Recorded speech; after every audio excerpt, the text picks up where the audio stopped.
Bismillahirrahmanirrahiim.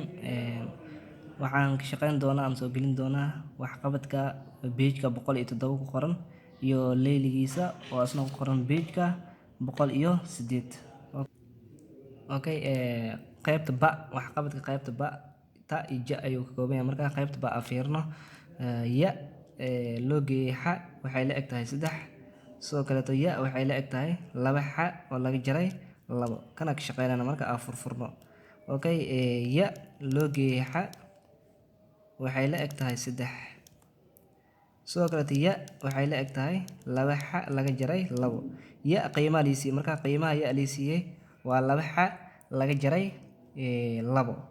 Okay, qiimaha ya ku bedelana marka booskan ya noo taalo qiimaha liisii ku bedela marka waxaa dheena 2 xa oo laga jaray 2 oo loo geeyay xa waxay la eg tahay 3. booskan ya noo taalo ayaa waxaa ku bedelnay qiimaha ya na siiyo 2 xa laga jaray 2 ayaan ku bedelnay marka booskii ya ayaan ku bedelnay.